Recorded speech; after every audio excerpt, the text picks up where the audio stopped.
Dieu m'a mis un message vraiment à cœur. J'espère que j'aurai le temps de parler parce que je parle de 12 bénédictions. Alléluia. Les 12 bénédictions de Jacob. Amen. Dans Genèse chapitre 49, la Bible nous parle de Jacob qui va rassembler ses fils pour libérer 12 paroles, 12 bénédictions sur ses fils. Vous savez, pour commencer fort, il faut commencer avec la bénédiction. Quelqu'un dit patriarche, bénis-moi. Les enfants d'Israël avaient besoin de recevoir les 12 bénédictions de leur père Jacob. Amen. Et je veux libérer donc 12 bénédictions sur Providence ce matin au nom de Jésus. Je veux vraiment me connecter à l'onction de votre Père, à l'onction de l'homme de Dieu pour libérer 12 bénédictions dans la vie de quelqu'un qui me dit Amen. Amen. Ce sont ces 12 paroles et ces 12 bénédictions qui ont donné la puissance, la force et la stabilité à Israël et la domination sur toutes les autres nations. Je crois que cette année, le Seigneur veut t'envoyer loin. Amen. Ton Amen n'est pas fort. Amen. Dieu veut que tu sois plus fort. Amen. Et comme on a dit, nous allons en vainqueur pour vaincre. Aïe, aïe, aïe, aïe. Pour changer les obstacles en spectacle. Le gars est fort, quoi. Comment il fait? Alléluia. Dieu va changer nos obstacles en spectacle. Quelqu'un dit Amen, viens. Donc 12 paroles pour commencer fort cette année. 12 bénédictions pour commencer fort cette année. Alléluia. Vous savez avec moi que le chiffre 12 est très prophétique. C'est le chiffre de Dieu. 12 est le chiffre de l'élection. 12 est le chiffre du gouvernement. Alléluia. 12 est le fondement sur lequel Dieu commence quelque chose de grand et de fort. Quelqu'un dit Amen. Amen. Et la Bible parle donc que Dieu va appeler Abraham dans Genèse chapitre 12. Quelqu'un dit oui, monsieur. Et puis, Dieu va établir donc son peuple sur le fondement de 12 tribus. Alléluia. Ensuite, vous allez voir avec moi que Jésus lui-même, c'est quand il a 12 ans qu'il va entrer dans le temple pour parler avec les docteurs de la loi. Quelqu'un dit oui, monsieur. Et quand on va plus loin, on voit Jésus aussi commencer son ministère en choisissant 12 apôtres. Amen. Amen. Même lorsque Judas va mourir, il va se suicider, le Saint-Esprit va attendre que Judas soit remplacé avant de descendre. Parce qu'il faut toujours 12. Quelqu'un dit Amen. Amen. Mais ce qui me touche encore, c'est qu'une fois, on vient dire à Jésus qu'il y a la fille de Jairus qui est malade. Elle a 12 ans, n'est-ce pas? Et Jésus part pour guérir la fille de Jairus. Mais en route, il y a une femme atteinte de la perte de sang pendant 12 ans. Ça veut dire que la maladie de la femme a commencé l'année où la fille est née. 12 ans. Est-ce qu'on peut parler ce matin? Et la femme, elle rampe. Elle dit, si je puis toucher son vêtement, je serai guérie. Et la Bible dit, quand elle touche le vêtement du Seigneur, une force sort du Seigneur. Et elle est guérie. Alléluia. C'est comme si le Seigneur était en train de fonctionner avec l'ange de la guérison. Amen. Et la femme a eu le flair, elle a eu la sensibilité prophétique pour dire que le monsieur là, il bouge avec une notion de guérison. Donc en route, elle a coupé. Il y a le coupeur de route là. Le coupeur de route positif. Elle dit non. Elle a pris la guérison pour elle. N'est-ce pas? Donc quand elle prend la guérison, l'ange de la guérison est remonté au ciel. On dit à Jésus que la fille est morte. Oui, parce que l'ange de la guérison est parti. Il n'y a plus de guérison. Mais gloire soit rendue à Dieu parce que lorsque l'ange de la guérison monte, c'est pour laisser place à l'ange de la résurrection.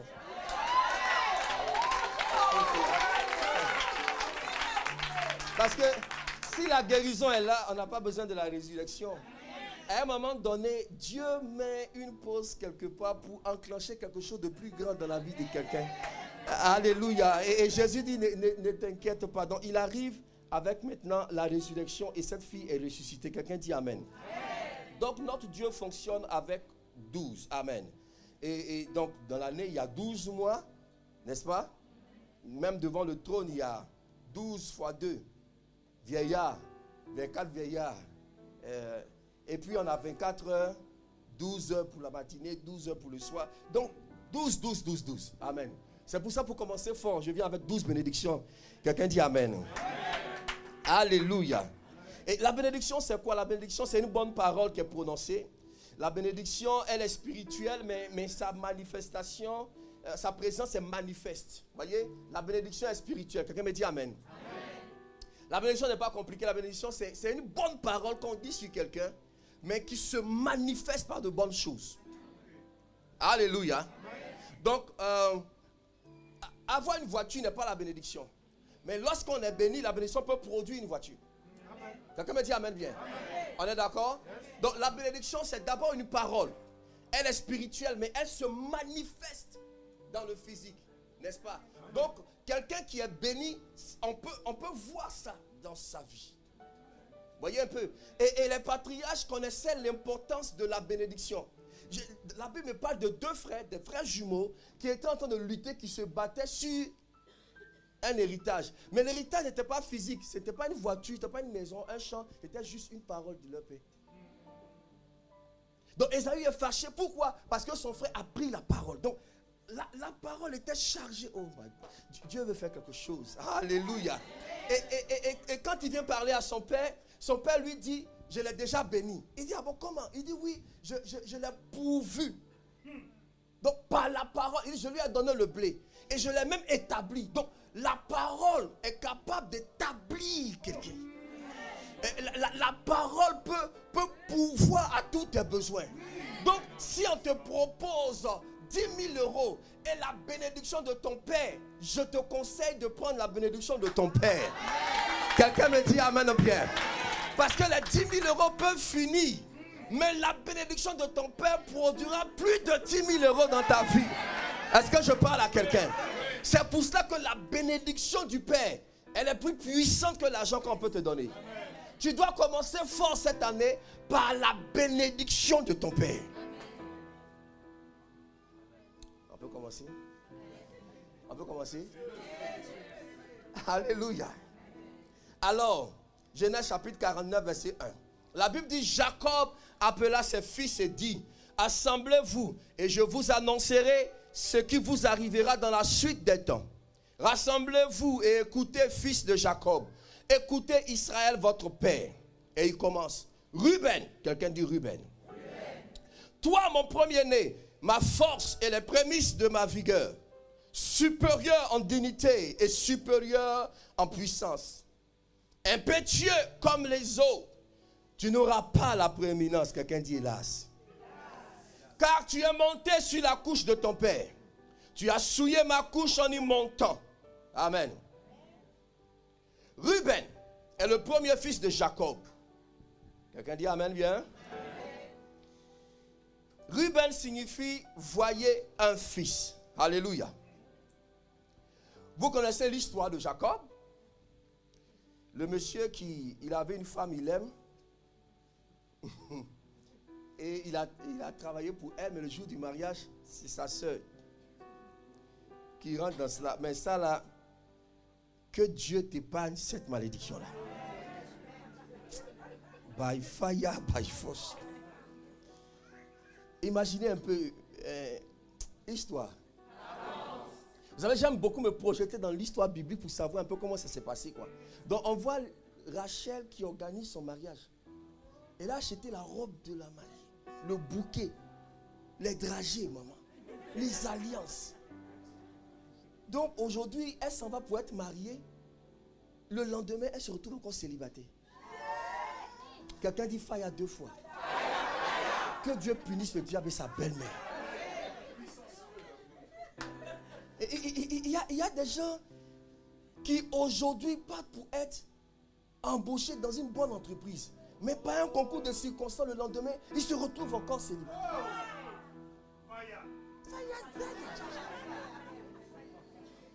Tout le monde était en train d'acclamer Rachel. Ah! Rachou. Le lendemain, on vient la voir, elle est encore célibataire. Qu'est-ce qui s'est passé?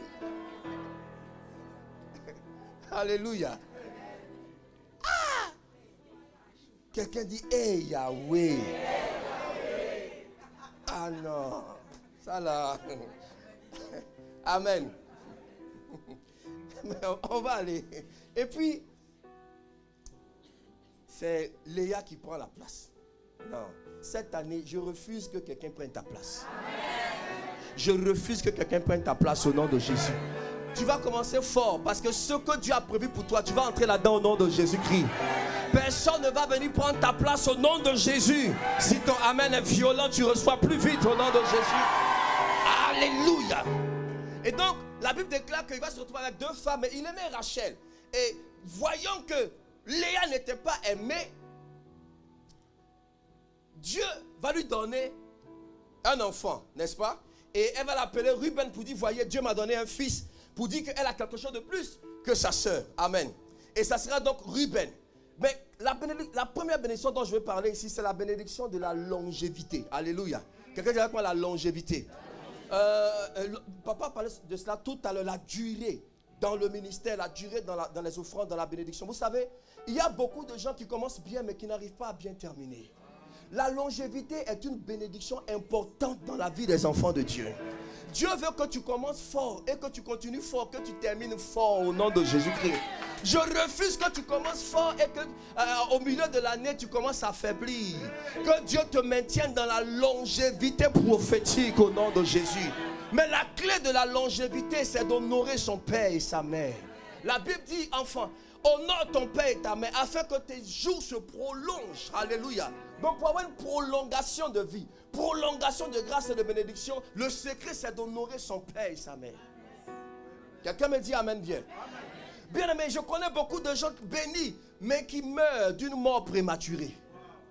Alléluia. Frère, même dans la vie d'Abraham, dans la famille d'Abraham, il y avait un problème de mort prématurée. Histoire. Vous savez que depuis la création, c'est dans la famille d'Abraham qu'on a vu pour la première fois un homme qui de son vivant perd son fils. Parce que ce sont les fils qui doivent enterrer leurs parents. C'est ça, non? Le père, il vit, il engendre, il meurt, son fils, tout ça. Mais le père d'Abraham était encore vivant terrestre lorsque son fils est mort, le père de Lot. Donc dans la famille d'Abraham, il va intervenir la mort prématurée pour la première fois. C'est comme ça qu'Abraham va prendre Lot comme son fils adoptif. Parce que son père était mort. Quelqu'un me dit amen? Amen. Cette année, je refuse que la mort prématurée frappe à ta destinée au nom de Jésus. Alléluia. Et quand il meurt, Terach maintenant va prendre Abraham. Et il dit à Abraham, mon fils, allons à Canaan. À cause du temps, je vais vite, n'est-ce pas? Allons à Canaan. Pendant qu'ils bougent pour aller à Canaan, ils vont s'arrêter à Charan, le lieu de l'escale. Et là, il va s'établir et il va mourir là. Donc le père d'Abraham n'a jamais vu Canaan. Alléluia. On peut commencer l'année avec de bonnes visions, de bonnes intentions. Et puis en cours de route, on meurt dans le lieu de l'escale.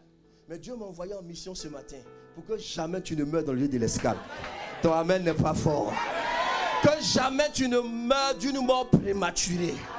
Que Dieu puisse te bénir et qu'il y ait une longévité de grâce sur ta vie. Alléluia. Donc, c'est comme si Jacob a maudit Ruben.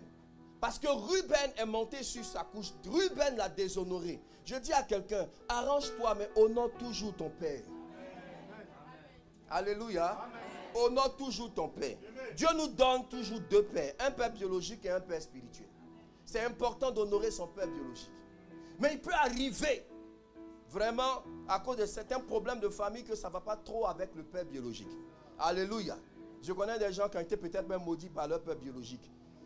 Fais tout pour te réconcilier, fais tout pour avoir sa bénédiction. Mais s'il arrive que ça ne va pas avec ton père biologique, Dieu te donne toujours un père spirituel. Alléluia. Si ton père biologique te maudit, ton père spirituel peut enlever la malédiction là. Quelqu'un me dit amen bien. Quelqu'un me dit amen bien. Je vais vous le prouver. Vous savez, Jacob a prononcé une malédiction sur Ruben. Et après ça, on voit que dans la tribu de Ruben allait en s'affaiblissant. Cette tribu était petite. Cette tribu était faible. Jusqu'au temps de Moïse. Quand vous allez dans Genèse, allons-y, pardon, dans Deutéronome chapitre 33, vous allez voir que Moïse, avant de mourir, lui aussi va bénir les enfants d'Israël. Et regardez la bénédiction que Moïse va prononcer sur Ruben. Deutéronome chapitre 33, verset 6. Moïse dit que Ruben vive et qu'il ne meure point. Waouh! Et que ses hommes soient nombreux. Écoutez-moi bien. La malédiction de Jacob sur Ruben faisait que la tribu de Ruben était toujours petite, toujours dernière, en retard. Et les hommes mouraient. Alors Moïse, qui était le père spirituel de la tribu de Ruben, lui aussi a prononcé une parole pour contrecarrer, pour ôter la parole que Jacob avait prononcée. Quelqu'un me dit amen.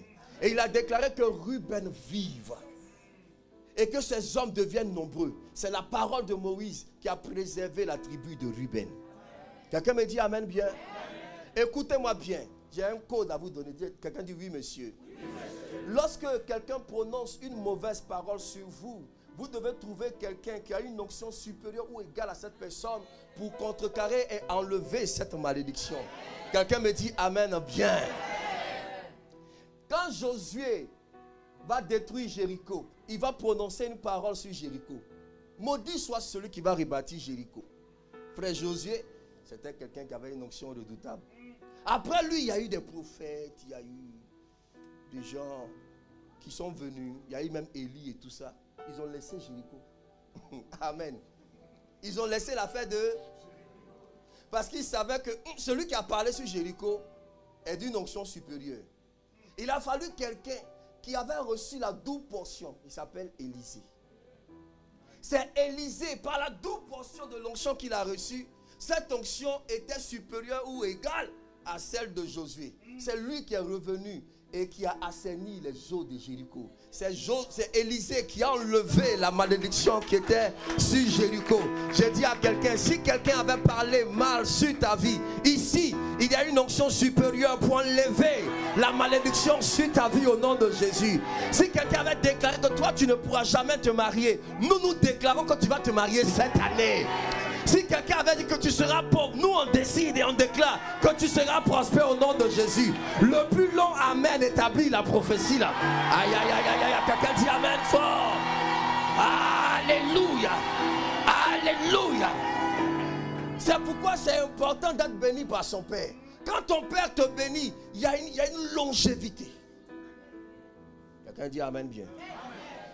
Quelqu'un dit papa Chélie, bénis-moi. Alléluia. On peut avancer. Donc la première bénédiction que je libère sur votre vie, c'est la bénédiction de la longévité. Lorsque tu te maries, il faut que ton mariage dure au nom de Jésus. Quand tu travailles, il faut que tu sois heureux, que ton travail dure au nom de Jésus. Quand tu es dans le ministère, il faut que ce ministère-là dure au nom de Jésus. Alors rapidement dans la deuxième bénédiction. Deuxième bénédiction, verset 5. Il dit Siméon et Lévi sont frères. Leurs glaives sont des instruments de violence. Que mon âme n'entre point dans leur conciliabule. Que mon esprit ne s'unisse point à leur assemblée. Car dans leur colère, ils ont tué des hommes. Et dans leur méchanceté, ils ont coupé les jarrets des taureaux. N'est-ce pas? Il dit maudite soit leur colère. Car elle est violente et leur fureur. Car elle est cruelle. Je les séparerai dans Jacob. Je les disperserai dans Israël. Alléluia. Donc ici, je parle de la deuxième et de la troisième bénédiction en même temps. Ça va ensemble. La bénédiction de la séparation. Oh, donc la séparation est parfois une bénédiction. Quelqu'un dit amen bien. Il faut dire, hey Yahweh. Simeon veut dire exaucer. Lévi veut dire attacher. Alléluia. Pour dire à quelqu'un que parfois ton exaucement dépend de ce à quoi tu es attaché.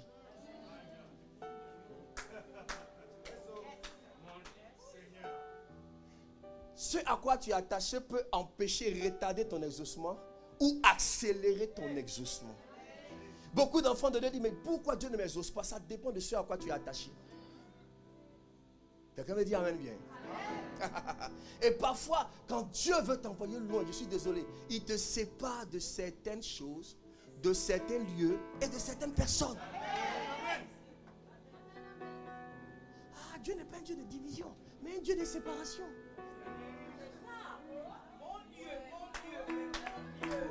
Dieu sépare les gens, mes amis. Venez me demander, je vais vous dire de quoi je parle. Parce que je l'ai expérimenté ces choses. Quelqu'un me dit amen bien.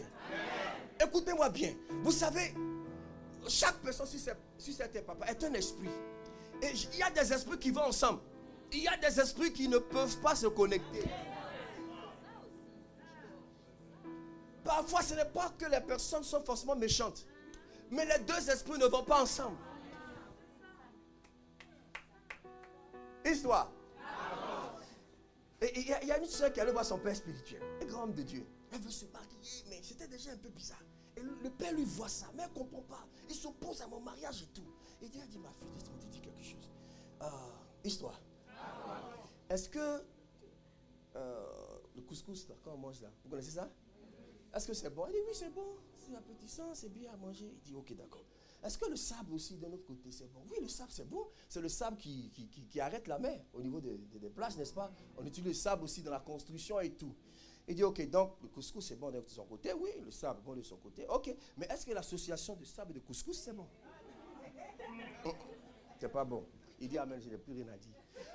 Elle a compris en même temps qu'il y a certaines associations qui ne sont pas bonnes. Et je viens ce matin de te séparer de ces mauvaises associations au nom de Jésus. Écoutez-moi très bien. Siméon et Lévi étaient deux frères qui s'aimaient beaucoup.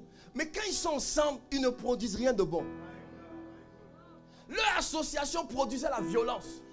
Ils se sont associés pour tuer des hommes d'une tribu. Si tu veux être sincère, tu me diras qu'il y a des gens ici à Paris là. Quand vous vous rencontrez, il n'y a rien de bon qui sort de là. Quelqu'un dit, hey Yahweh. Tant que tu ne les vois pas, ça va. Mais quand vous vous rencontrez, non, c'est pas bon en même temps. Tu dis, Seigneur, ça je ne vais plus faire. Mais dès que tu rencontres la personne, c'est comme quelque chose qui est programmé dans l'atmosphère. Aujourd'hui là, ton père et moi, on vient te séparer de ces personnes au nom de Jésus. Dieu est un Dieu de déconnexion et de reconnexion. C'est pour ça que Jacob a prononcé la parole de la séparation. Il dit, je vais les séparer dans Jacob. Je vais les disperser en Israël. Pourquoi? Parce que si Siméon et Lévi sont toujours associés, ils vont tuer leur pauvre frère. Ils allaient détruire toute la nation. C'est comme ça que plus tard, par la parole de Jacob, Dieu va prendre Lévi, les Lévites comme ses serviteurs. Et Dieu va séparer Lévi de Siméon. Alléluia. C'est à cause de la parole de Jacob que Dieu va prendre les Lévites à lui pour protéger les autres. Donc parfois Dieu prend des gens pour protéger d'autres gens. Quelqu'un me dit amen bien. Mais quand vous allez plus loin, vous allez vous rendre compte que si la connexion Siméon-Lévi était mauvaise, la connexion Siméon-Juda était une bonne connexion. C'est pour ça que quand Judas veut aller prendre possession de son territoire, il approche Siméon. Il dit, mon frère, veux-tu m'accompagner? Il dit, oui, je t'accompagne. Et quand ils partent, ils vont pour la victoire. Vous comprenez ce que je suis en train de dire? Dieu veut te donner de bonnes connexions. Vous savez, j'ai un message fort sur les connexions. Je vais bosser un peu à cause du temps, parce qu'on a 10 autres bénédictions à déclarer ce matin. L'éclat de ta vie dépend de tes connexions. Alléluia. Ta performance dépend de tes connexions. Oh, Dieu a dit d'aimer tout le monde. Il n'a pas dit de marcher à tout le monde. Quelqu'un dit amen, viens. Toi, tu veux marcher à tout le monde. Ça ne peut pas marcher comme ça. Il y a des esprits qui ne vont pas avec toi. Quelqu'un dit oui, monsieur. Oui, monsieur. Ta vie, prophétiquement, est un son dans le spirituel. Tu te dis amen, j'ai expliqué. Un jour, Jésus dit, les enfants de cette génération, vous êtes bizarres. Jean-Baptiste, il dit, vous ressemblez à des enfants. D'autres enfants ont chanté des complaintes. Vous n'avez pas pleuré. Ils ont chanté des chants de joie. Vous n'avez pas dansé. On dit, tu parles de quoi? Il dit, Jean-Baptiste est venu. Il ne mange pas, il ne boit pas. Vous dites qu'il a un démon. Moi, je viens, je mange et je bois. Vous dites que je suis un mangeur et un buveur. Vous voulez quoi? Quelqu'un dit, hey Yahweh. Donc, par cette histoire, Jésus est en train de démontrer que sa vie était comme une mélodie. Et la vie de Jean-Baptiste, son ministère, était aussi comme une autre mélodie. Écoute-moi bien, ta vie est une mélodie. Il y a des gens qui vont aimer le son là. Il y a des gens qui ne vont pas aimer le son. Il faut tout faire pour être gentil, pour être bon. Si le son de ta vie n'arrange pas leur vie, ils ne vont jamais t'aimer. Donc il faut arrêter de te lamenter. Il faut dire, ah, c'est le son là qui ne leur plaît pas. Alléluia. Frère, dans la vie c'est comme ça partout. Il y a des gens qui aiment le son de la vie du papa Gély. Il y a des gens qui ne vont pas aimer. Moi, j'aime le son là-haut. C'est ça, je suis là. On aime ça. D'autres ne vont pas aimer, mais c'est comme ça dans la vie. Ne te fatigue pas pour que tout le monde t'aime. Parce que tout le monde ne peut pas t'aimer. Chacun aime sa musique. Nous, on aime la musique là. Quelqu'un dit amen bien. Dis à ton voisin, j'aime la musique là. Ah, mais oui. Ah, mais pourquoi pas? Vous n'avez pas oublié ça, hein?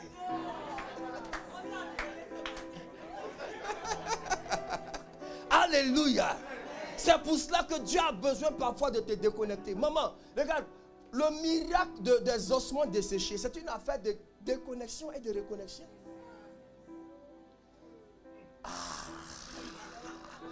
Et Ézéchiel dit, et je prophétisais selon l'ordre que j'avais reçu. Et quand je prophétise, il eut un son. Tout miracle de Dieu commence toujours par un son. Et parfois Dieu fait de sorte que ce sont tes ennemis qui entendent le son, avant même toi. Dieu est en train de faire quelque chose dans ta vie, tu parles à personne. Mais les gens savent, toi là. Je sens que tu vas te marier bientôt. Hein. Qui t'a dit ça? Ils ont entendu le son. Oh, pendant que je suis ici, j'entends le son de ta gloire nouvelle. J'entends le son de la gloire de providence. J'entends le son de la dimension dans laquelle Dieu nous envoie. Alléluia. C'est un son de gloire. C'est un son de puissance. C'est un son de possession. Alléluia. Frère, on aime le son là. Alléluia. Et il dit après le son, il y eut un mouvement. Les eaux se séparaient les uns des autres. Pourquoi la mort est intervenue, papa? C'est parce que certains eaux se sont retrouvés au mauvais endroit. Ça veut dire qu'il y a un crâne qui est à côté d'un fémur qui ne lui correspond pas. Donc il dit, quand je prophétisais, il y eut un mouvement. Et les os se séparaient les uns des autres. Donc le crâne a reconnu le fémur qui est là-bas. Il a commencé à bouger. Le tibia a commencé à revenir. Alléluia. La mort arrive dans la vie de quelqu'un lorsque ta destinée est séparée.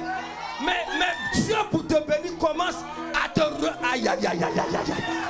Je suis en train de déclarer que Dieu va créer le mouvement pour que tu puisses aller dans les endroits qui te correspondent, vers les personnes qui correspondent à ta destinée, dans les lieux qui correspondent à ton niveau. Alléluia. Si tu vis dans un endroit qui ne correspond pas à ton niveau, tu es en train de mourir à petit feu. Alléluia. Lorsque les hommes ont commencé à se reconnecter, la vie s'est manifestée. Mes amis, faites attention.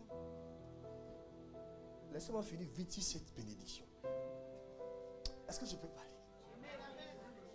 Quelqu'un dit oui, monsieur. Oui, monsieur.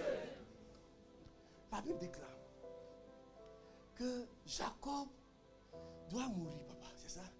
Et il a béni ses deux fils. C'est ça? Comment il s'appelle? Non. Non, pardon, excusez-moi, c'est Isaac. Isaac qui doit mourir, ses fils, les jumeaux, n'est-ce pas? Ésaü et Jacob. C'est trop profond l'affaire là. Mais je vais vite. Alors, il bénit Jacob, n'est-ce pas? Donc, pour faire un petit tableau rapide, Jacob est celui qui est béni et Ésaü est maudit. N'est-ce pas? Ésaü vient, il dit, mon père, tu n'as même plus de bénédiction pour moi. Il dit, j'ai déjà libéré la bénédiction. Écoutez-moi bien. Et quelle est la bénédiction que Isaac a prononcée? Il a dit, sois le maître de ton frère et que les fils de ta mère se prosternent devant toi. N'est-ce pas? C'est comme ça qu'il a béni Jacob. Quelqu'un dit amen. Amen. Et puis Ésaü est venu. Ésaü n'a plus de bénédiction. Il dit, tu as vécu dans le désert, vraiment, et tout ça. Amen. Mais ce qui me marque, c'est que vers la fin, il lui a donné un petit... merci, tape comme ça. Il a donné un petit code pour dire, mais en errant, ça et là, tu briseras le joug de ton frère sur toi. Cette parole-là, elle a sauvé Isaïe. Mais laisse-moi t'expliquer rapidement. Écoutez, donc, quelqu'un dit commencer fort. Ça a commencé fort. Donc Jacob commence fort. Il a la bénédiction. Ésaü commence faiblement. Il a la malédiction. N'est-ce pas? À la sortie de là, chacun de ses frères, des frères va prendre une direction. Vous me suivez? Quelqu'un dit oui, monsieur. Oui, monsieur. Jacob va aller habiter avec Laban, son oncle, qui, en parenthèse, est un sorcier. Laban est un sorcier. Oui, je vais vous le démontrer ça tout à l'heure. Laban, il n'est pas bon. Hein? Que Dieu t'épargne de la maison de Laban. Vous savez, la Bible déclare que quand Jacob est allé chez Laban, Laban l'a vu, Laban l'a dit, hey, voici, tu es os de mes os, chair de ma chair. C'est le premier qui dit ça après Adam. Hein? Mais vous savez pourquoi il dit ça, maman? Parce qu'il a vu l'intérieur de Jacob. Et il savait que Jacob était du trompeur, voleur. Il avait volé son frère. Il dit, je reconnais, dans tes os, tu es voleur. Moi aussi, là, je suis un dangereux voleur. Mais ce que tu ne sais pas, c'est que toi tu as le CP en vol. Moi j'ai le doctorat. Je vais te montrer quelque chose, petit. Il dit, tu es os de mes os. Viens. Voleur reconnaît son ami voleur. Donc, le monsieur qui est béni va se connecter à un sorcier. Lorsque Jacob va sortir de sa maison, parce que Jacob a souffert, à cause du temps. Il a souffert ce que son père n'a pas souffert. Dans le principe spirituel, les parents souffrent pour les enfants. Isaac n'a pas souffert pour se marier. Il était tranquille quand la glorieuse Rebecca est venue. Regardez comment Jacob a souffert pour se marier. Isaac n'a pas souffert pour prospérer. Il a pris l'héritage d'Abraham. Regardez comment Jacob a souffert pour avoir quelques brebis.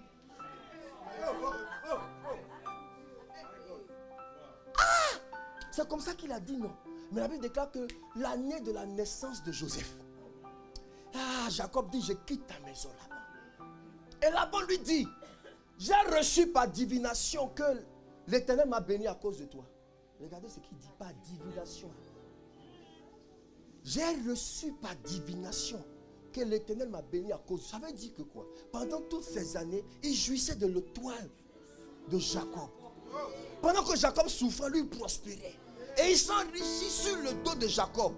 By fire, je refuse ça sur ta vie. Que personne ne jouisse de ton étoile. Que personne ne danse aux musiques de ton sang. Que personne ne se réjouisse de ton bonheur. Il y a des gens qui vivent du bonheur des autres. Oui. Pendant que tu souffres, quelqu'un est en train de se réjouir sur toi ta joie. Des esclaves sont sur des chevaux et des princes sont à terre. Opération descente de mon cheval. 2020, descente de mon cheval. Descente de mon cheval.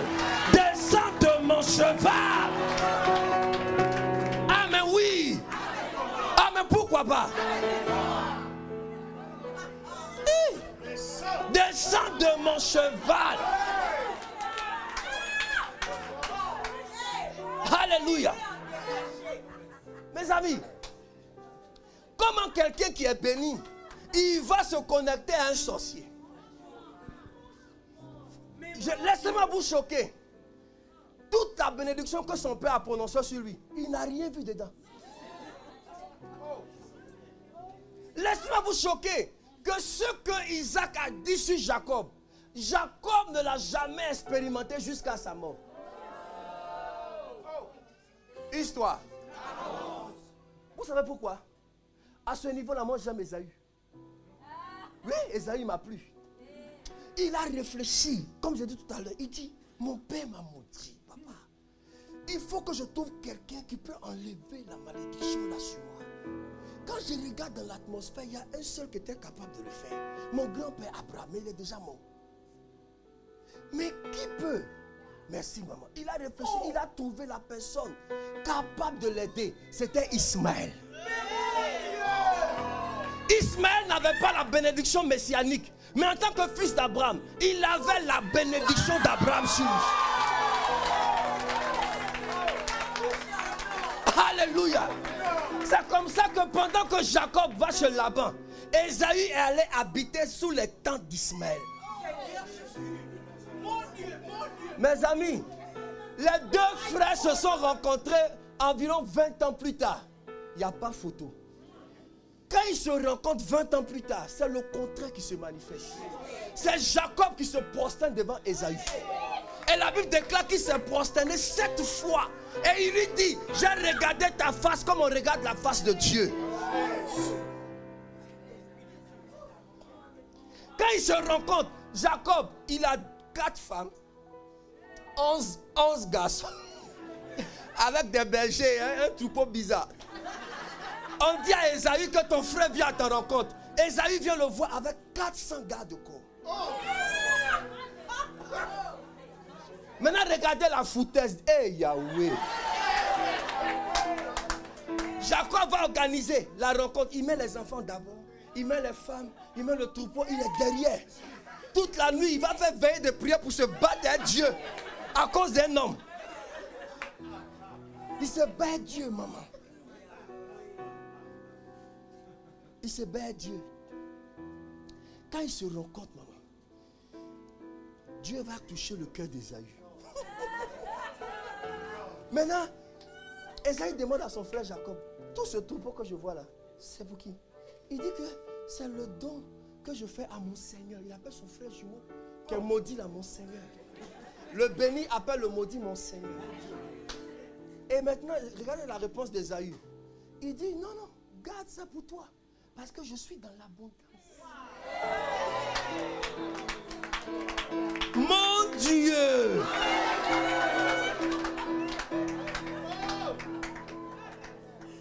C'est le maudit qui dit au béni, garde ton affaire là, parce que moi je suis déjà dans l'abondance. Mes amis, écoutez-moi bien. Les paroles qu'Isaac a prononcées sur Jacob, ces paroles se sont manifestées dans la vie de son fils Joseph.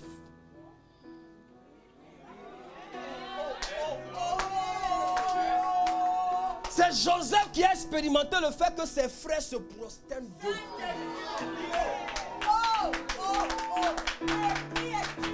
Frère, ta connexion peut retarder ta bénédiction dans son accomplissement.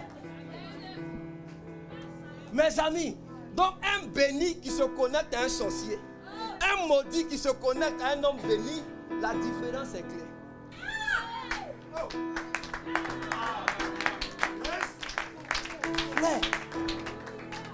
Frère, Ésaü ne s'est jamais prosterné devant Jacob. Jamais. Pourtant son père l'avait dit. La bénédiction était suspendue et elle s'est manifestée dans la vie du fils de Jacob, Joseph. Donc dis-moi à qui tu es connecté et je te dirai la vitesse de ta destinée. Bon, on laisse là. On va revenir après. Quelqu'un dit oui, monsieur. 4e bénédiction. On a la 4e bénédiction, n'est-ce pas? Oh, je prie vraiment pour toi qu'en cette année, Dieu te déconnecte des mauvaises personnes. Et Dieu te connecte aux bonnes personnes. Des personnes qui vont propulser ta destinée. Quelqu'un dit amen et ça établit.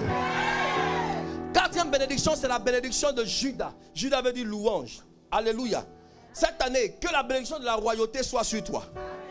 Judas avait reçu la royauté. Amen. La royauté. La bénédiction de la royauté est une notion très importante. Là où il y a la royauté, il y a 3 grandes manifestations. Là où il y a la royauté, il y a le leadership, il y a le combat et il y a la gloire. Toute royauté attire un puissant leadership. Toute royauté provoque l'adversité. Et toute royauté finit dans la gloire. Quand vous avez l'onction royale sur vous, vous êtes un leader naturel. Les gens vous suivent sans effort. Alléluia. Oui, c'est ça. Frère, même. Bon, quand même. Tu as besoin d'un discernement trop puissant pour savoir que Pasteur Géry a l'onction royale. Ça dit, on ne discute pas quoi. Quand tu le regardes, tu dis, le monsieur a envie de le suivre. Quelqu'un dit amen bien. Frère, c'est l'onction royale qui fait ça. Judas avait la royauté. C'est important cette année que tu fonctionnes avec l'onction royale. Alléluia. L'onction royale va attirer des gens vers toi.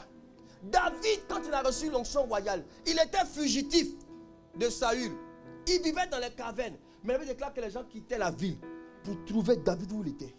Pour dire que nous, on veut te suivre. Il dit, mais moi, je suis un fugitif. Mais me suivre, c'est déclarer en danger de mort. Il dit, nous, on te suit. Quand vous êtes un leader, quand vous avez l'onction royale, même si vous êtes dans un trou, les gens vont venir vous trouver là-bas. Je prie pour toi que tu aies l'onction royale au nom de Jésus. Mais l'onction royale provoque aussi l'adversité. Quand vous avez l'onction royale, il y a des combats. Parfois, vous ne savez même pas, quelqu'un qui a l'onction royale, il est combattu. Vous serez combattu. Je suis désolé, mais si vous voulez l'onction royale, vous aurez des défis et des combats. Même si vous êtes la personne la plus correcte, la plus gentille, l'onction qui est sur vous va elle-même provoquer l'adversité. Oui, je te dis la vérité. Tu sais pourquoi, maman? Parce que quand on parle de royauté, on parle de trône. Et quand on parle de trône, il n'y a pas de trône sans marchepied. Alors la Bible déclare, l'Éternel a dit à mon Seigneur, assieds-toi à ma droite jusqu'à ce que je fasse de tes ennemis ton marchepied. Donc dans la royauté, les ennemis représentent le marchepied. Et il n'y a pas de trône sans marchepied. Donc pour que tu t'asseyes sur ton trône, tu as besoin d'un marchepied. Or ton marchepied sont tes ennemis. Donc tu as besoin d'ennemis. Oh.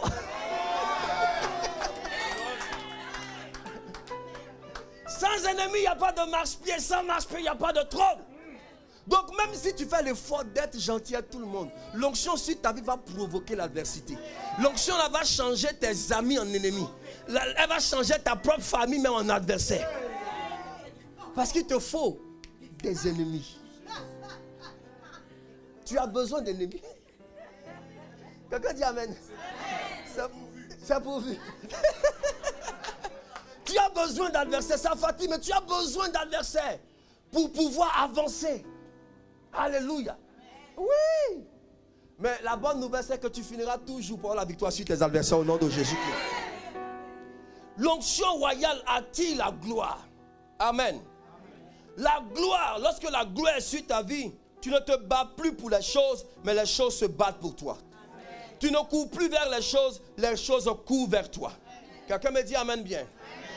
David était le symbole de la royauté, de l'adversaire dans la royauté. David a été un roi qui a connu beaucoup de combats. Toute sa vie était combat. Il se battait pour tout. Mais son fils Salomon était la manifestation de la gloire dans la royauté. Salomon n'a connu aucun combat. Mais il était dans la gloire. Écoute-moi bien. Ce que David allait chercher avec son épée dehors, Salomon avec sa sagesse ramenait à Jérusalem. Quelqu'un n'a pas compris. Quelqu'un n'a pas compris. David sortait à Jérusalem pour aller combattre. N'est-ce pas? Pour posséder. Salomon, il restait à Jérusalem. Et puis les nations venaient lui donner la gloire. La gloire là, tu es là et puis ça vient vers toi. Je prie que cette année, Dieu te donne d'entrer dans ta gloire. Dans ta royauté au nom de Jésus. Dans ta royauté au nom de Jésus. Quelqu'un me dit amen. Est-ce qu'on peut avancer? Il faut me dire mon temps. Hein? 5e bénédiction, bénédiction de Zabulon. Zabulon veut dire habitation. Quand vous lisez la parole de Jacob sur Zabulon, il a dit, Zabulon habitera sur la côte des mers. Il sera sur la côte des navires et sa limite s'étendra du côté de Sidon. La bénédiction de Zabulon, c'est la bénédiction du positionnement stratégique. Cette année, Dieu veut te positionner stratégiquement. Vous savez qu'il y a certaines bénédictions qui dépendent de ton positionnement. Qui me dit amen bien. Ah, c'est une affaire. Il dit que lui va habiter au niveau des côtes. C'est-à-dire qu'en contact par rapport aux navires, des échanges pour prospérer. Écoutez, pour que l'église avance là, des gens doivent être bien positionnés dans le pays. Dieu est un Dieu de positionnement stratégique. Alléluia.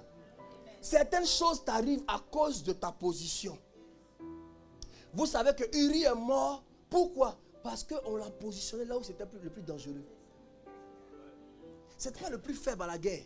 C'est parce que David a ordonné qu'on le mette là où c'est dangereux.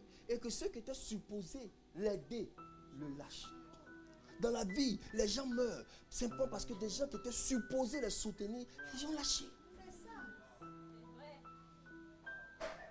Ah, frère, dans l'église, Dieu appelle un homme et Dieu l'emmène dans le combat, programme, évangélisation pour sauver des âmes.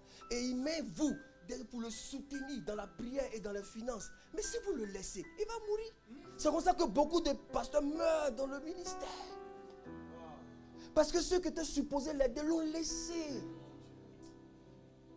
On n'a fait que le critiquer, l'attaquer, le dénigrer, sans jamais prier pour lui, sans jamais l'aider même financièrement. C'est comme ça que Uri est mort. Amen. Vous connaissez l'histoire d'Étichus. Étichus dans la Bible. Étichus, il est mort à une veille de prière. Et ça c'est fort. Hein? La Bible déclare que l'apôtre Paul organisait une veille de prière. Et puis Paul a parlé, Paul a parlé, Paul a parlé. Le problème de Paul, c'est que Paul n'était pas très éloquent. Je vais arriver à ça tout à l'heure. Alléluia. Donc pendant qu'il toute la veillée là, il parle doucement, il parle. Et Étichus a commencé à... Mais je crois qu'il y a plusieurs qui dormaient. Mais c'est Étichus qui est mort. Pourquoi il est mort? Parce que lui, il dormait alors qu'il était positionné à la fenêtre. Donc, en dormant somnolent, il est tombé, il est mort. Donc, tout le monde a dormi, mais tout le monde n'est pas mort. Et Étichus, lui, il a dormi, il est mort parce qu'il a dormi étant positionné à la fenêtre. Donc, certaines choses t'arrivent à cause de ton positionnement. L'apôtre Paul est descendu prier pour lui. Il est ressuscité, il a veillé à continuer. Alléluia. Écoutez-moi bien. Alléluia. Vous savez, pour pouvoir sauver Israël, Dieu a positionné stratégiquement Moïse dans la maison de Pharaon. Le pasteur phénoménal a appelé ça, n'est-ce pas? C'est ça. Donc c'était une stratégie. Pasteur Chef en parlait. Dieu a positionné Moïse dans la maison de Pharaon pour sauver Israël. Dieu a positionné Esther comme épouse du roi pour sauver Israël. Alléluia. C'est important que dans l'église, Dieu positionne des gens.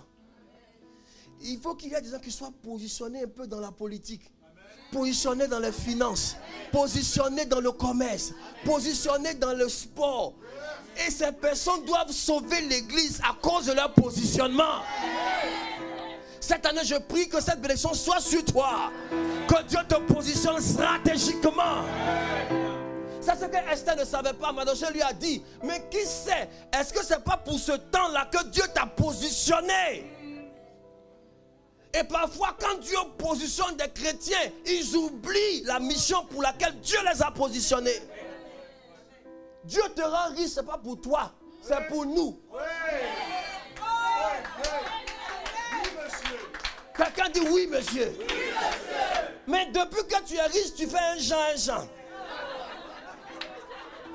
Tu ne viens plus à l'église, le pasteur t'appelle, je suis occupé, tu ne réponds pas. Hey, on va t'arracher ça by fire, by force. Il y a des chrétiens bizarres comme ça, maman, dans l'église. Ils pensent que Dieu les bénit à cause de leurs beaux yeux. Dieu te bénit à cause de nous. Oui. Ton argent, ce n'est pas pour toi, c'est pour nous. Ta maison, c'est pour nous. Ta voiture, c'est pour nous. Oui. C'est pour nous que Dieu t'a donné ça. Donc si tu oublies ta mission, Dieu va t'enlever ça. Dieu positionne stratégiquement. Alléluia. C'est pourquoi beaucoup n'arrivent pas à entrer aussi dans leur héritage, parce que Dieu voit leur cœur. Toi-même, ton cœur même combat ton exaucement. Dieu veut te bénir, mais Dieu dit que lui là, Yahweh. Donc parfois Dieu est obligé de maintenir un certain handicap dans ta destinée, parce que Dieu sait que s'il fait le miracle, c'est pas bon. Il y avait dans l'église histoire un frère, bon frère zélé, un bon frère qui prie, qui fait tout dans l'église. Il était aveugle. Et tellement le frère était bon, tellement le frère était pieux, tout le monde priait pour que Dieu ouvre ses yeux. Ils ont prié, jeûné, Seigneur, Seigneur, Seigneur. Mais Dieu ne fait pas. Ils ont insisté de dire, ok, il n'y a pas de problème, je fais. Histoire. Une grande croisade. Un homme de Dieu a prêché, il a prié. Et il a prié pour le frère. Dieu ouvre les yeux du frère. Alléluia. Waouh, miracle, ça crie comme ça. Mais quand Dieu ouvre ses yeux, sa première réaction, il dit waouh, mais les sœurs là sont jolies.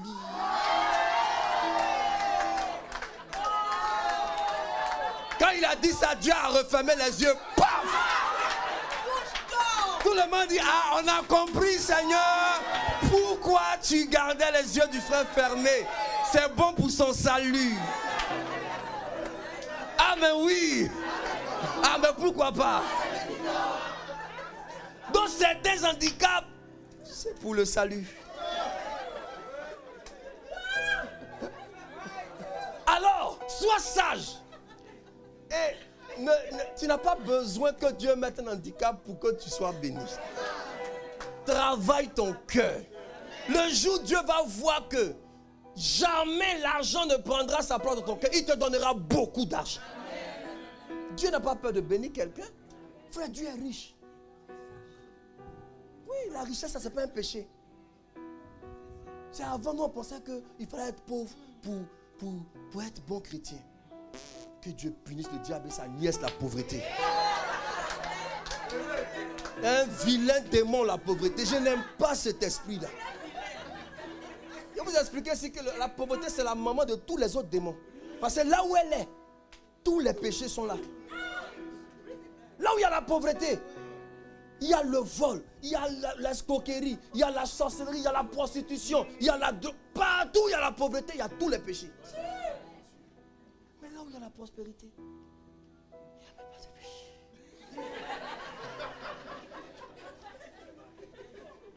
Alléluia. Maman, les pauvres pêchent. Les riches ont des vices.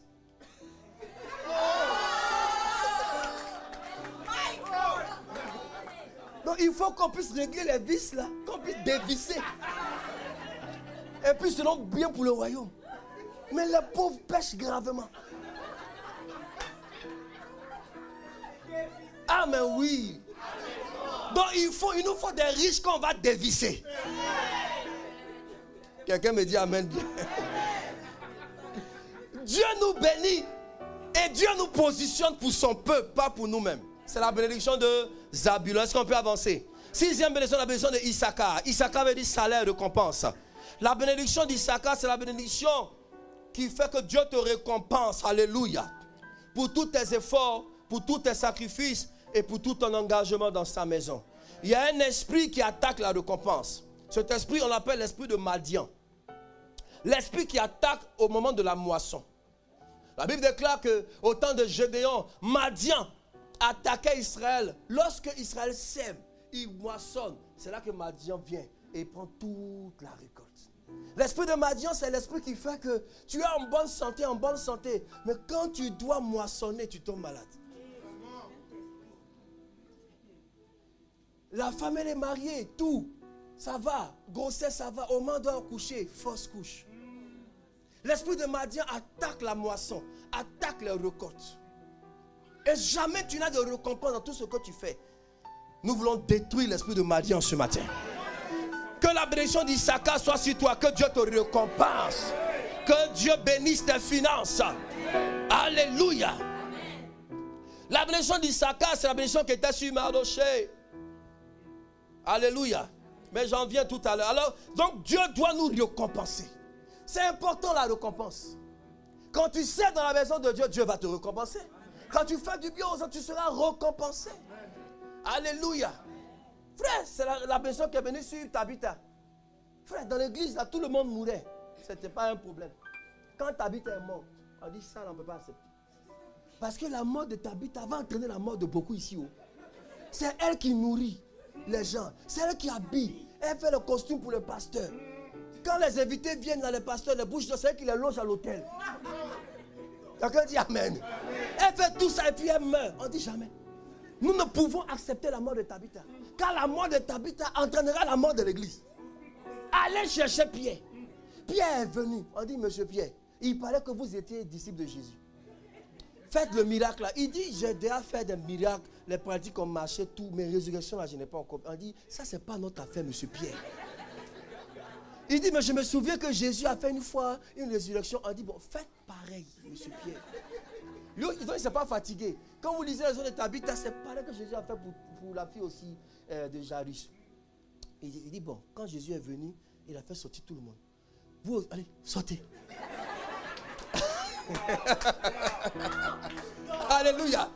Frère, il a dit, ils ont fermé Pierre. Il dit, monsieur Pierre, vous ne sortez pas de la chambre sans Tabitha.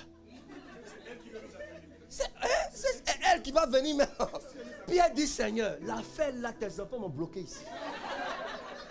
Depuis que tu es parti, je n'ai pas encore vu résurrection de mort. Hein. Mais aujourd'hui, là, il faut faire ça. Moi-même, je dois manger même. Tabitha doit se lever. C'est comme ça qu'il a prié. Même chose, Tabitha est ressuscité. On dit merci. Frère, il y a des gens qui peuvent mourir dans l'église. On va les enterrer. On dit, bon, bah, devance-nous au ciel, on arrive là-bas. Mais il y en a d'autres là, s'ils sont morts, c'est pas bon. Alléluia. Tabitha ne peut pas mourir. Dis avec moi, Tabitha ne peut pas mourir. Alléluia. 7e bénédiction, la bénédiction de Dan. Dan veut dire justice. Alléluia. La bénédiction de Dan, c'est la bénédiction du jugement divin sur les assaillants de ta destinée. À un moment donné, Dieu doit juger les assaillants de ta vie. Frère, tu peux avoir des ennemis, mais tant qu'ils sont dans leur coin, tu pries pour eux, c'est pas grave. Mais quand ils se lèvent pour t'attaquer, Dieu doit se lever. Alléluia. La Bible déclare que Dan jugera son peuple comme l'une des tribus d'Israël. Dan sera un serpent sur le chemin, une vipère sur le sentier, mordant le talon du cheval pour que le cavalier tombe à la renverse. Alléluia. Donc Dan, c'est la bénédiction du jugement divin.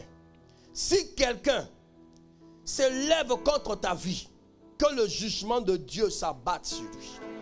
La bénédiction de Dan, c'est la bénédiction de l'embuscade divine.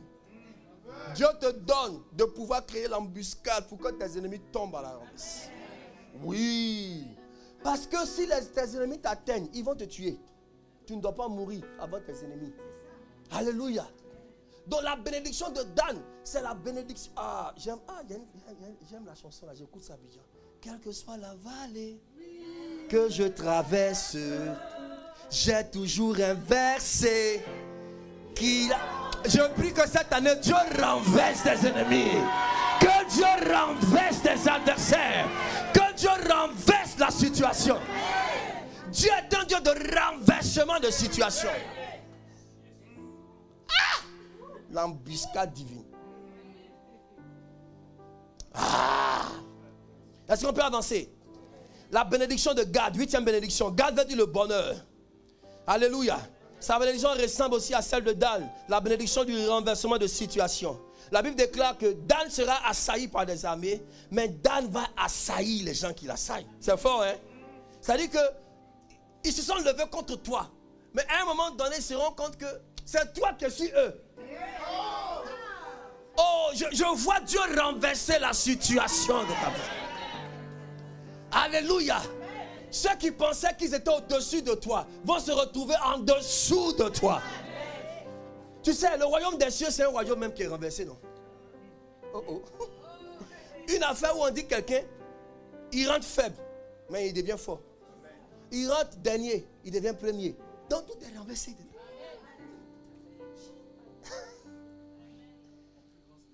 Le plus grand est le serviteur. Le serviteur est le plus grand. C'est un royaume qui est renversé. Donc Dieu est un grand renverseur de situations. Cette année, Dieu va renverser des situations. Retournement de situation. Là où on dit que toi tu étais misérable, tu seras distingué au nom de Jésus. H. Quelqu'un dit, hey Yahweh. La bénédiction de Gad, c'est la bénédiction qui était sur Mardoché. La Bible déclare que Aman veut tuer Mardoché. Oh, j'aime la partie là. J'aime la partie là. Bon, est-ce que j'ai un peu de temps encore pour te dire un petit truc? Je peux? Quelqu'un dit oui, monsieur. Vous savez, quand vous lisez l'histoire de Esther, le livre d'Esther, c'est un livre très très fort. Le seul livre de la Bible où le nom de Dieu n'est jamais écrit. Il n'y a pas Dieu dans Esther. Mais on sent l'influence de Dieu dans cette histoire. Frère, il y a des gens qui ne parlent pas beaucoup de Dieu, mais leur vie influence leur environnement. Alléluia. On ne prononce pas le nom de Dieu, mais on voit Dieu agir. Frère, je ne veux pas que ce soit les chrétiens qui parlent, mais que ta vie démontre Dieu. Quelqu'un dit Amen bien. Et puis Aman, pour rien, apparemment, va détester les Juifs. Mais quand tu vas dans la profondeur de l'histoire, tu comprends pourquoi Aman veut tuer Mardochée et tous les Juifs. Aman, on l'appelait l'Agagite. Agag, c'était un ancêtre donc de Aman, qui a vécu au temps de Saül. Et Agag était le roi d'Amalek. Amalek était le peuple qui a attaqué Israël par derrière, avec autant de Moïse quand ils étaient dans le désert. Et Dieu était tellement en colère que Dieu dit de génération en génération, il y aura guerre Israël contre Amalek. Parce que la main était levée contre le trône. Donc Amalek était un peuple ennemi d'Israël. C'était dans leur ADN, dans leur sang. N'est-ce pas? Et Dieu a demandé à Moïse de détruire la mémoire d'Amalek sur la terre. Et Dieu voulait accomplir cette parole au temps de Saül. Mais quand Saül allait en guerre, Saül n'a pas tué le roi. Vous connaissez l'histoire pour laquelle Dieu l'a rejeté. Dieu avait demandé de tuer le roi Agag. Il a protégé Agag. C'est Samuel qui est venu le tuer après. Dieu a demandé à Saül de tuer toute sa famille. Donc il y a eu quelques neveux d'Agag qui se sont échappés. Et ce sont ces neveux-là qui ont fait des enfants jusqu'à ce qu'on arrive à Aman. Donc Aman était un descendant d'Agag, un Amalécite. C'est pour cela qu'au temps d'Esther, Aman veut tuer tous les enfants d'Israël à cause de la guerre générationnelle entre Israël et Amalek. Vous comprenez? Maintenant, Dieu, le roi Assyrus va élever Aman, numéro 2 de l'Empire. Il est trop content, n'est-ce pas? Et tout le monde se prosterne devant lui, sauf Mardochée. Quelqu'un me dit Amen bien. Mardochée avait déjà joué un coup d'état. Le roi ne savait pas. Il n'a pas été récompensé. Mais il est resté toujours à sa même place, à la porte du palais. Écoute, même dans l'église parfois, tu vas faire beaucoup. Personne ne voit ce que tu fais. Mais il y a un livre de souvenirs qui existe chez Dieu. Et Dieu sait ce que tu fais. Et Dieu va te récompenser. Alléluia. Alors, Aman se lève un matin. Il dit, je veux tuer Mardochée parce qu'il m'énerve. Et c'est une haine générationnelle. Sa femme lui va demander au roi. Il a établi une potence pour tuer, pour couper la tête de Mardochée. Ah! Donc il se lève le matin très tôt pour aller demander au roi la permission de tuer Mardochée. Mais avant qu'il arrive, toute la nuit, le roi n'a pas dormi à cause de Mardochée. Et il a l'insomnie. Il y a des gens qui vont avoir l'insomnie à cause de toi. Tant qu'ils ne t'ont pas encore positionné dans l'entreprise, ils ne peuvent pas dormir. Oh. Quelqu'un me dit Amen bien. Tant qu'ils ne t'ont pas encore exaucé, ils ne peuvent pas avoir la paix. Le roi se lève, il fouille dans les annales et il voit l'histoire du coup d'état qui a été déjoué par Mardochée. Il dit, mais je ne savais pas ça. Qu'est-ce qu'on lui a donné comme récompense? Rien. Donc le roi est en train de réfléchir comment il va bénir Mardochée. Et le matin, Aman arrive. Donc regardez un peu la rencontre d'intention. Aman vient pour demander la mort de Mardochée. Le roi est assis en train de réfléchir comment bénir Mardochée. Pendant que des gens sont en train de penser comment tu vas tomber, comment l'église va tomber, comment tu auras des problèmes, Dieu est en train de penser comment il va te bénir, comment il va t'accorder la grâce, comment il va te positionner. Et ensuite il dit Amen bien, ça va arriver. Quelqu'un dit avec moi rencontre d'intention. Donc lorsque Mardochée, le roi demande qui est là, on dit c'est Aman. Le roi dit ça tombe bien, faites entrer Aman. Donc quand Aman entre, avant qu'il ne parle, le roi parle. Trop tard. Et le roi dit à Aman, Aman dis-moi, qu'est-ce que tu me conseilles si je veux élever un homme? Aman dit, qui ici là? Le roi va élever, c'est pas moi. Et il dit, le roi, ça c'est pas un problème. Si le roi veut élever quelqu'un, on prend le cheval royal. On met le manteau royal. Et puis s'assoit sur le cheval. Et puis l'un des grands prend la corde. Et il se promène dans tout l'empire. Et il crie, voici ce qui se passe quand le roi veut honorer un homme. Le roi dit, mais ça c'est bien. Avant ce que tu viens de dire, tu vas le faire pour Mardochée. Frère, le monsieur a failli avoir AVC. Cette année, tes ennemis vont avoir AVC. Ils seront tellement choqués par le genre de grâce que Dieu va apporter dans ta vie. Ils seront choqués par le genre de miracle que Dieu va faire. Ah! Hey Yahweh! Et tu vas m'adosser sur le cheval maintenant. Et puis c'est Aman qui se promène. Et puis il crie. Voici, oh, voici. Tes ennemis vont chanter ta gloire. Ils vont chanter ta gloire. Ils vont chanter ta gloire. Alléluia. Frère, Dieu, si les gens pensent du mal de toi, Dieu pense du bien de toi. Alléluia. Alléluia. La Bible déclare que quand Paul est sorti du naufrage, il a les ramasseurs de bois. Une vipère s'attache à sa main. Les babas disent, mais ça, cet homme n'était pas bon, c'est pourquoi la nature n'a pas voulu le laisser vivre. Il a secoué sa main, la vipère est tombée dans le feu. Et il a continué de vivre.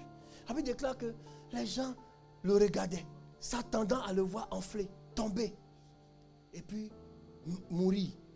Mais après avoir attendu longtemps, il changeait d'avis. Cette année, les gens vont changer d'avis te concernant. Ils vont changer d'avis. Alléluia.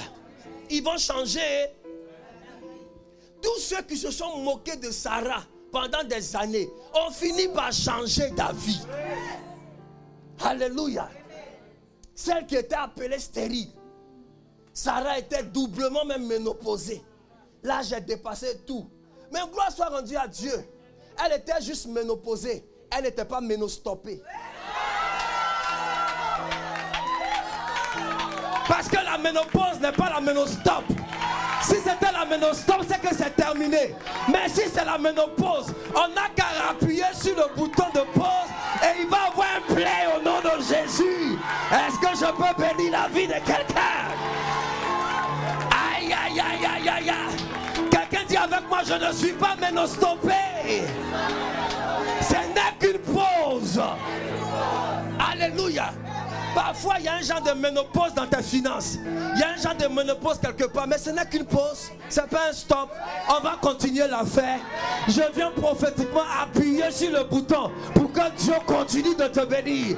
Continue d'avancer avec toi. Continue de te montrer sa gloire.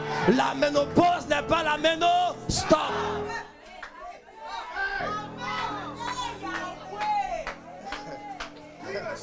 Quelqu'un dit oui, monsieur.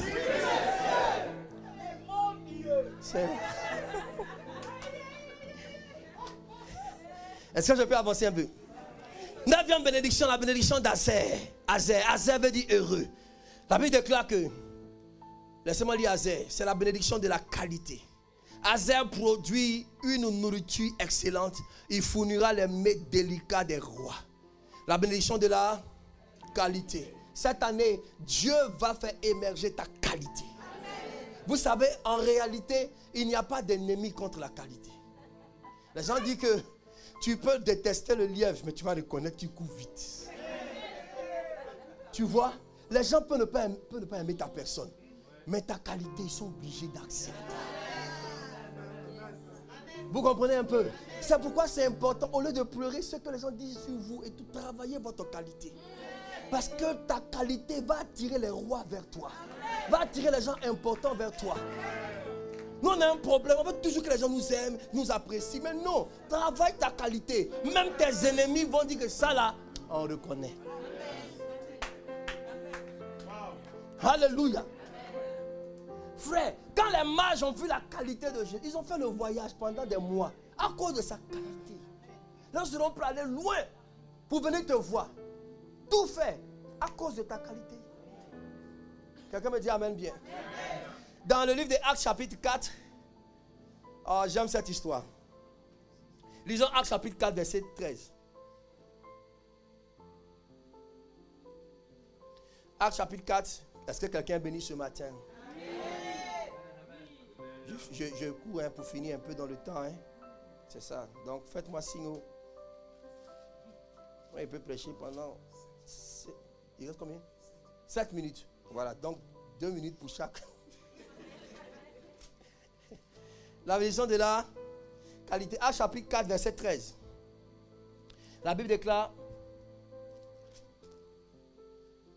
lorsqu'il vit l'assurance de Pierre et Jean, il fut étonné, sachant que c'étaient des hommes du peuple, sans instruction, et il est reconnu pour avoir été avec qui?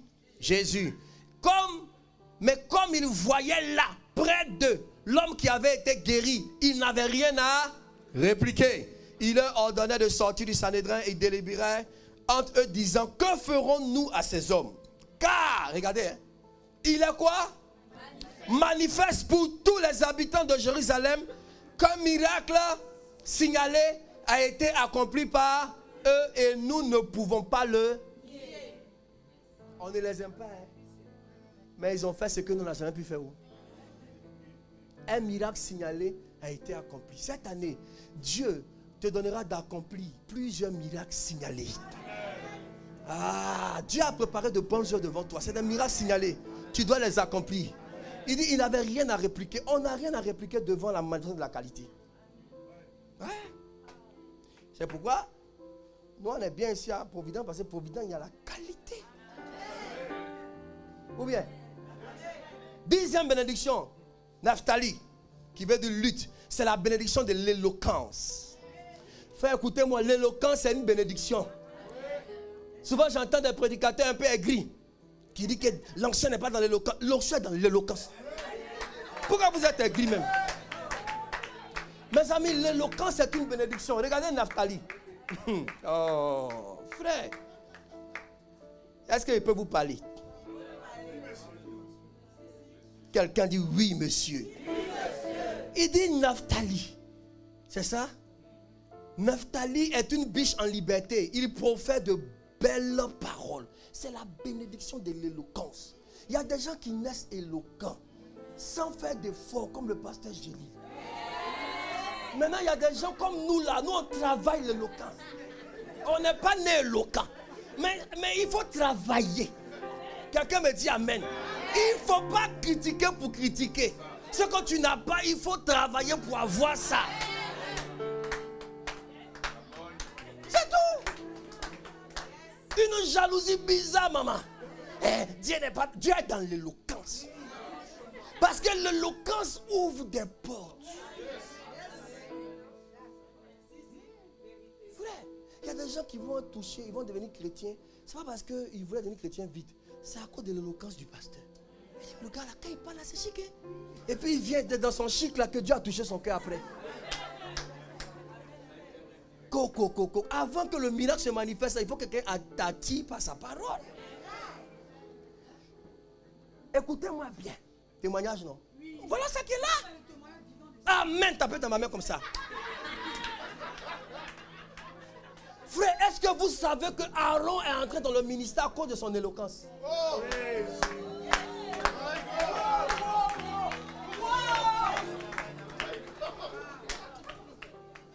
Quand vous lisez l'histoire, Dieu de manière originelle n'avait même pas de plan pour Aaron. Il a appelé Moïse. Il dit, va parler. Moïse, je ne sais pas parler. Il dit, va et pas parler. Il dit, bon, comme tu ne sais pas parler, on va prendre ton frère Aaron qui va parler pour toi. Donc, l'éloquence de Aaron a couvert le bégaiement de Moïse.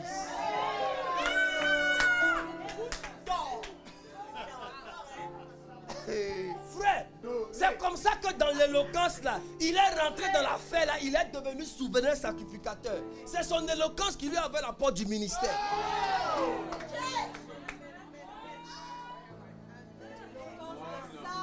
Frère, c'est pourquoi parfois il faut que certaines personnes aient un certain bégaiement pour que toi tu sois introduit.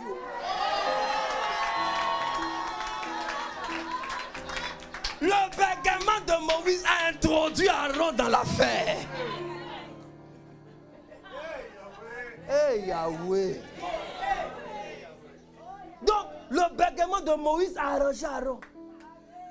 Parce qu'il sait que Pharaon n'a pas le temps. Si Moïse doit lui parler, il va mettre 2 heures. L'éternel, maman, il va dire, quitte ici. Donc quand il vient, il dit Aaron, allez, gâte le coin. Aaron parle, il dit c'est ainsi parle l'Éternel des armées, le Dieu de nos pères Abraham, Isaac, Jacob, le Dieu qui s'est révélé à Moïse par le puissant ardent. Hey, Moïse dit oui c'est ça petit, allez frère.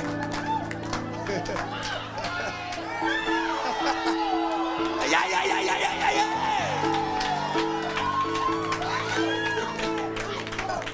Frère, c'est pourquoi moi, je respecte les gens éloquents. Moi, je ne suis pas né éloquent, oh. Mais je travaille. Quelqu'un dit Amen. Il faut travailler, il ne faut pas critiquer pour critiquer. En Israël, quand on doit parler à des grands, on envoie Naphtali. C'est lui qui sait parler. C'est tout. Frère, il y a des soeurs qui ont accepté des frères à cause de son éloquence. C'est-à-dire que quand tu le vois, il est bizarre, il est un peu délicat et compliqué. Mais quand il parle, elle dit oh my God.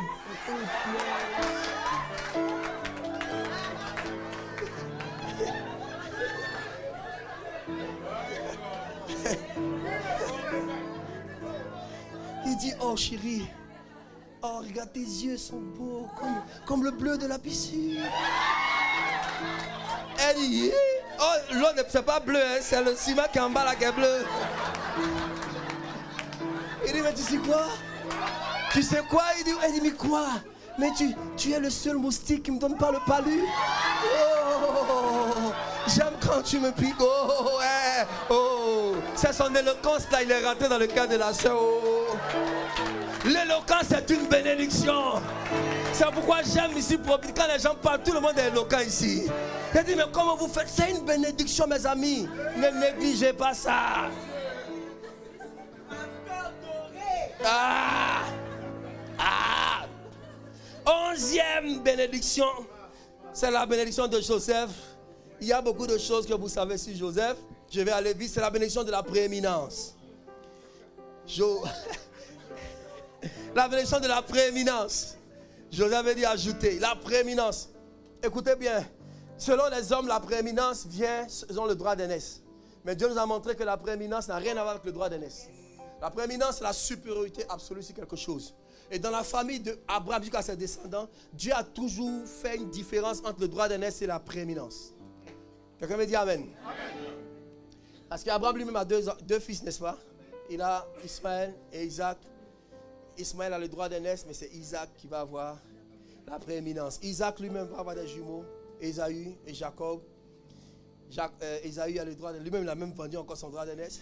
La prééminence, bien sûr, Jacob. Jacob va avoir 12 fils. Le premier, c'est Ruben, mais la prééminence vient du côté de Joseph. Joseph lui-même va avoir 2 fils, Manassé et Ephraïm. Au moment où son père doit le bénir, il les met comme ça, papa. Manassé, main droite, Ephraïm, bien gauche. Et puis tu vois le père qui est aveugle, qui fait ça. Waouh! Ça fait penser à la croix. Par la croix, quelqu'un peut avoir la prééminence. Par la croix, celui qui était faible peut devenir le plus fort. Par la croix, celui qui était pauvre sera enrichi. Même si ses yeux physiques étaient touchés, mais ses yeux spirituels, il a pu localiser celui qui devait porter la prééminence. Cette année, je crois que Dieu va te localiser. Tu porteras la prééminence de ta famille. En fait, la bénédiction de la prééminence, c'est la bénédiction qui vient sur quelqu'un qui doit ouvrir la porte aux autres. Alléluia. Dans chaque famille, il y a quelqu'un que Dieu bénit pour que lui, il soit une source de bénédiction pour les autres. Dans la prééminence, ce n'est pas que Dieu veut te mettre en valeur toi seul, mais c'est que tu dois tracer le chemin pour les autres. C'est pour ça que Dieu te donne la prééminence. Lève ta main droite, reçois la prééminence divine au nom de Jésus. Quelqu'un dit Amen. Je finis avec la dernière bénédiction, c'est ça? 12, la bénédiction de Benjamin. Waouh!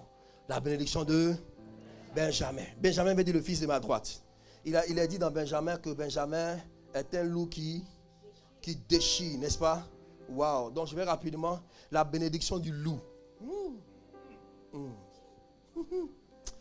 Bon, je suis allé vite parce que ça c'est l'enseignement sur toute une année. Mais je vais vite pour vous bénir. La bénédiction du loup. Ou la bénédiction des compagnons d'âme. Je vais vous expliquer. Compagnons d'âme. Quelqu'un dit Amen. Vous savez, le loup est un animal qui vit en société, n'est-ce pas? Vous n'allez jamais voir un loup seul. Ils sont en troupe, à la différence des renards. Le renard, lui, il est seul parfois. Mais le loup, En troupe. Et ils ont une technique de chasse, c'est qu'ils chassent ensemble.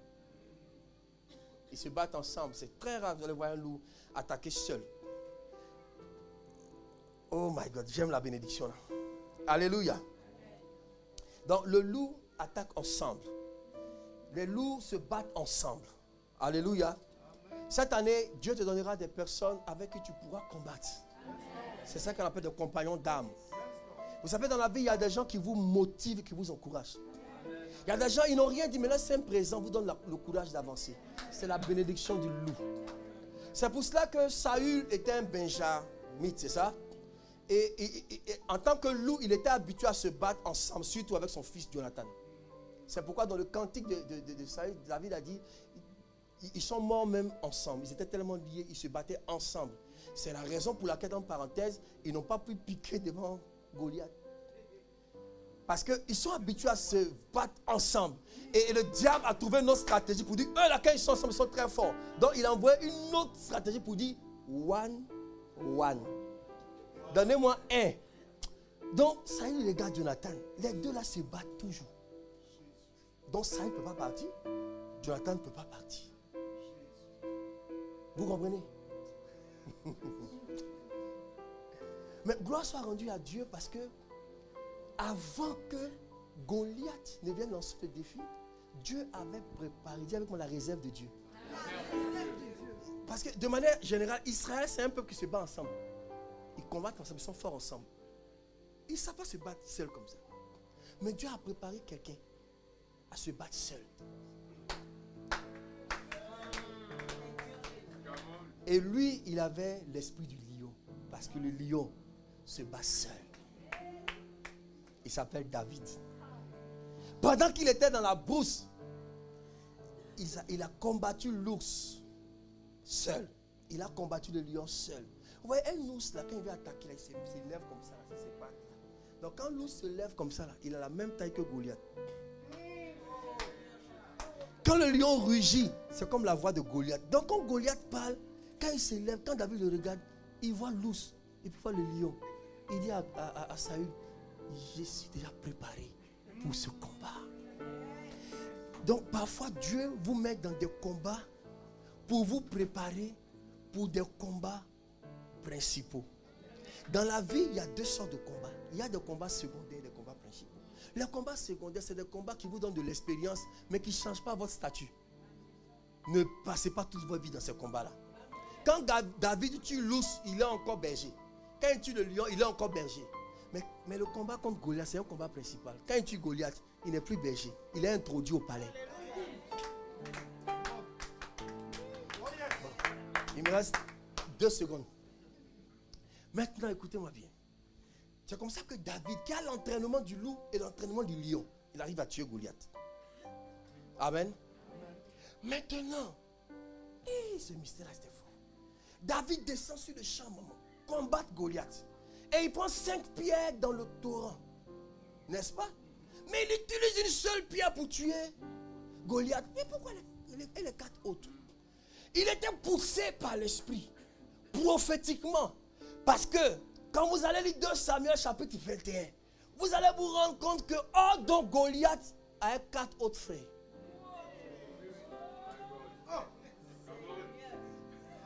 Qui étaient géants comme lui. Je n'invente pas, lisons. C'est la dernière référence. 2 Samuel. Quelqu'un dit Amen. Chapitre 21. La bénédiction du loup. Quelqu'un a trouvé? 2 Samuel 21. Oh my God. Est-ce que quelqu'un est béni ce matin?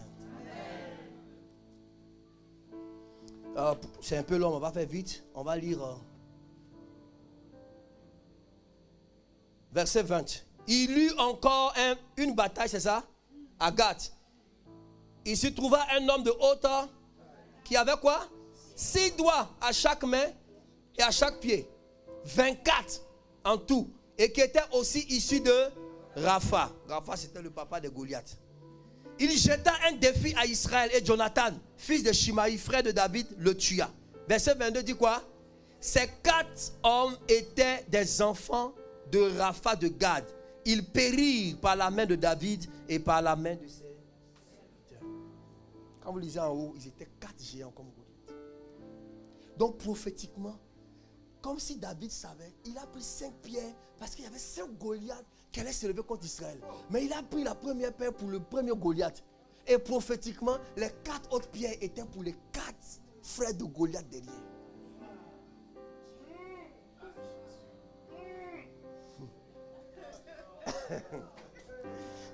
Et quand il a tué Goliath, en prophétiquement gagnant ces 4 pierres, il savait qu'après lui, d'autres devaient venir pour tuer 4 autres Goliaths. Les combats de votre vie aujourd'hui ne vous engagent pas seuls, engagent des générations après vous. Quelqu'un dit Amen. Et donc dans la bénédiction de Benjamin, comprenez 2 choses. Premièrement, vous vous battez pour vous et pour les générations après vous. Deuxième chose, formez la relève parce que vous ne serez jamais toujours fort. Dans le texte, la Bible déclare que pendant un combat, David était fatigué. Et l'un des frères de Goliath a failli tuer David. Parce que ses frères voulaient venger leur grand frère Goliath. Et David a été sauvé par Abishai. Dans la vie, on n'est pas fort dans toutes les saisons.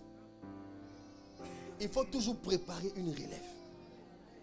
Quelqu'un me dit Amen bien. Il faut préparer des gens autour de vous qui seront vos compagnons d'âme. Et je vais finir par cette belle histoire de Paul. À un moment donné, Paul, vous savez que Paul a connu une dépression. Histoire. Vous allez lire après dans Actes chapitre 17, à cause du temps.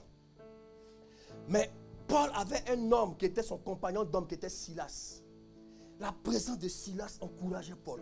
C'est avec Silas qu'ils sont entrés dans la prison. Ils ont expérimenté le miracle de la prison. Paul a expérimenté de grandes choses avec Silas. La présence de Silas le fortifiait et l'encourageait. Quelqu'un dit Amen. Maintenant, Paul est allé. Oh, j'aime l'histoire là. J'aime l'histoire là, hein. Amen. Paul et Silas ont prêché à Thessalonique. Il y a eu la persécution là-bas. Ils ont été chassés, ils sont arrivés à Bérée, n'est-ce pas? Là encore, ils ont gagné des âmes. Et les Juifs de Thessalonique sont venus encore créer des problèmes. Alors Paul dit, bon, il a dit à Timothée et à Silas, je vous dévance à Athènes. N'est-ce pas? Histoire. Dites Amen, même si vous ne comprenez pas bien, dites Amen seulement. Ça va venir après, dites Amen. Amen. Donc il les a dévancés à Athènes. Et il a dit aux gens, dites à Silas et à Timothée de me rejoindre au plus tôt. Quand il arrive à Athènes, il se retrouve seul. Premier problème que beaucoup de pasteurs ont, c'est la solitude. Beaucoup de pasteurs dépriment parce qu'ils sont seuls. N'est-ce pas? Dans la vie, quand vous êtes trop seul, vous souffrez ici en Europe, là, vous êtes seul souvent. Hein? Nous là-bas, là, il y a tous les gens, il y a le show ici, là, ils sont seuls. Et les gens dépriment. Paul a commencé à déprimer. Premier point. Deuxième point, la ville d'Athènes était une ville infestée de démons, pleine d'idoles. N'est-ce pas? Et la Bible déclare que l'esprit de Paul était irrité. Deuxième chose qui provoque la dépression, l'atmosphère. Quand l'atmosphère n'est pas bonne, ça irrite l'esprit. Et parfois des pasteurs souffrent parce que l'atmosphère, c'est compliqué. N'est-ce pas? Mais il s'est concentré. Il est allé prêcher à l'Aréopage. C'était là où les gens prêchaient, comme ça, les Grecs là. Quand il a prêché là encore, les gens ont dit, il parle de quoi la résurrection? Bon, viens, demain on va t'écouter. Il a dit qu'ils l'ont banalisé. Donc il a eu comme un échec apparent. Il y a eu quelques personnes sauvées, mais c'est comme un échec. Et parfois les pasteurs dépriment parce qu'il y a des échecs. Il a voulu faire un programme, mais ça n'a pas marché. Le gars il déprime. Donc voilà, 3 causes de dépression des hommes de Dieu. La solitude, l'atmosphère et les échecs apparents. Paul était découragé. Au lieu de les attendre à Athènes, ne pouvant supporter l'atmosphère d'Athènes, il est parti à Corinthe. C'est en arrivant à Corinthe qu'il va rencontrer maintenant Aquilas et Priscille, qui étaient fabricants de tentes comme lui. Ce n'est pas tente où on dort, c'était échappe de prière qu'ils appelaient les tentes. Amen. Parce qu'il était pharisien. Donc il fabriquait les tentes. Ils appellent ça. Donc tu vois, c'est ce qu'on appelle le talit là. C'est ce que Paul faisait. Il vendait. Comme Ananias, comme Aquilas et Priscille. Et la Bible déclare qu'ils avaient le même métier. Et Paul a commencé donc à fabriquer les tentes et à vendre. Et il a arrêté de prêcher tous les jours. Il prêchait seulement les samedis à la synagogue des Juifs. Il était découragé. Parfois on est découragé, mes amis. C'est un secret que je vous donne. Votre pasteur peut être découragé, il faut pouvoir l'encourager. Priez pour lui. Parfois on a peut-être des paroles d'encouragement. Paul était découragé. Maintenant, Silas et Timothée arrivent à Athènes. Le vieux père n'est pas là. Ah, il est où? Il vous a déboursé, il est parti à Corinthe. Il arrive à Corinthe. La Bible déclare que Paul, il est au marché. Les filles disent, si le Paul est au marché, qu'il a été prêché là-bas. Quand il arrive au marché, il voit le vieux père en train de vendre les tentes. Oui, ça c'est 2 euros, 2 euros, 10 euros. Ah, vieux!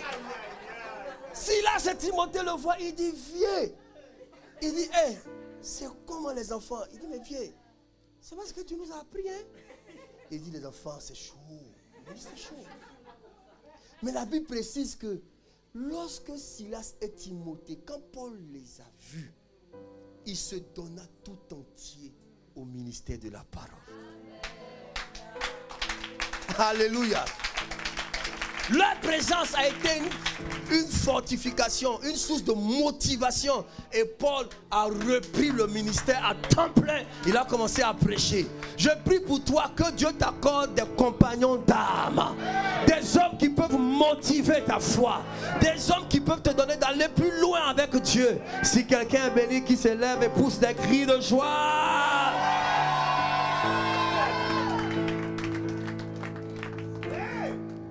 Alléluia.